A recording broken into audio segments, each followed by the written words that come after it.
Tax devolution ಜಾಸ್ತಿ ಆಗಿದೆ ಅಂತ ಹೇಳಿದಾಗ ಒಂದು ಮಾತು ಹೇಳ್ತಾರೆ, ಬಜೆಟ್ ಗಾತ್ರ ಜಾಸ್ತಿ ಆಗಿದೆ ಅಂತ. ಅಂದರೆ 250% ಬಜೆಟ್ ಜಾಸ್ತಿ ಆಗಿದೆ. My question to mister Siddaramaiah is, central government 250% ಜಾಸ್ತಿ ಆಗಿದೆ ಅಂತಂದರೆ ಭಾಳ ದೊಡ್ಡ ಪ್ರಮಾಣದಲ್ಲಿ ಜಾಸ್ತಿ ಆಗಿದೆ. ಭಾರತದ ಫೈನಾನ್ಷಿಯಲ್ ಕಂಡೀಷನ್ ಕೋವಿಡ್ದ 3 ವರ್ಷ ಬಿಟ್ಟರೆ it is exceptionally good.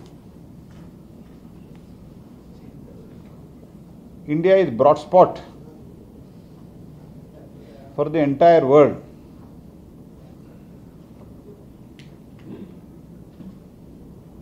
We are the growth engine for the entire world. ಹಾಗಾಗಿ ಜಾಸ್ತಿ ಆಗಿದೆ. ಅಂದರೆ 250% ಕೊಡುವಷ್ಟು ಜಾಸ್ತಿ ಆಗಿದೆ ಅಂತಂದ್ರೆ ನೀವು ಮತ್ತು ನರೇಂದ್ರ ಮೋದಿಯವರನ್ನ ಸಿದ್ದರಾಮಯ್ಯನವರೇ ಅಭಿನಂದಿಸಬೇಕು ಅಥವಾ ಸುಳ್ಳು ಪ್ರಚಾರದಲ್ಲಿ ತೊಡಗಬೇಕು ನೀವು? What is your intention? ಅದೇ ರೀತಿ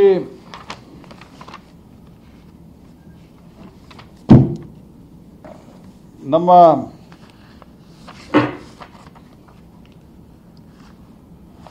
ಒಟ್ಟು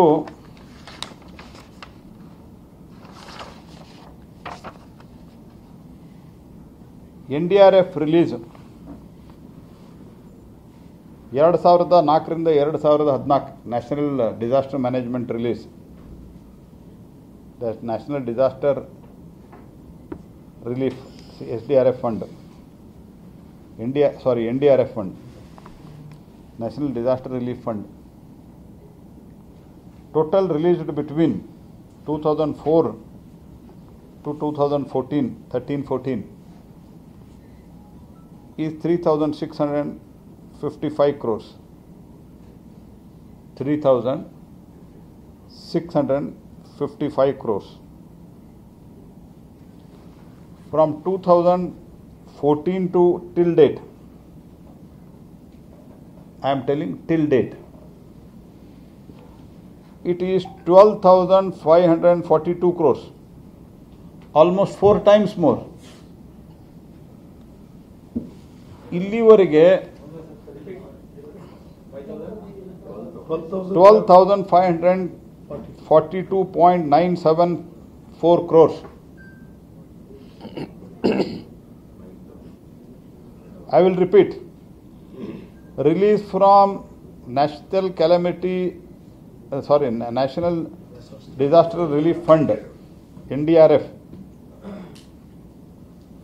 from 2004-5 to 2013-14 UPA government, it is 3,655.25 crores, 3,655.25, 3,655.25 ಕೋಟಿ ರೂಪಾಯಿ.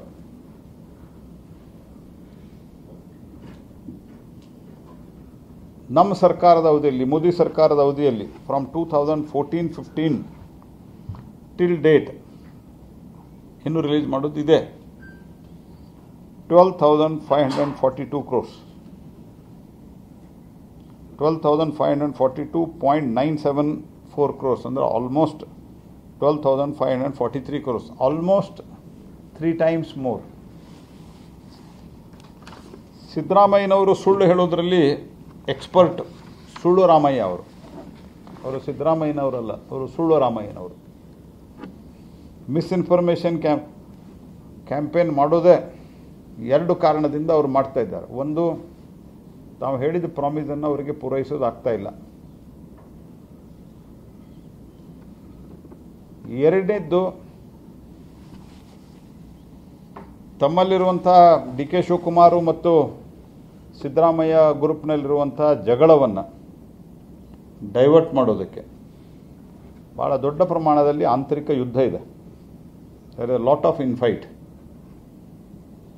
ಆ ಇನ್ಫೈಟನ್ನು ಡೈವರ್ಟ್ ಮಾಡೋದಕ್ಕೆ ಕಾಂಪಿಟೇಷನ್ ಮೇಲೆ ಹೋಗಿ ನಾವು ಹೋರಾಟ ಮಾಡ್ತೀವಿ, ನಾವು ಸ್ಪರ್ಧೆ ಮಾಡ್ತೀವಿ ಅಂತ ಹೇಳಿ ಲೋಕಸಭಾ ಚುನಾವಣೆ ಹಿನ್ನೆಲೆಯಲ್ಲಿ ಇದೊಂದು ಡ್ರಾಮಾ ಮಾಡ್ತಾ ಇದ್ದಾರೆ.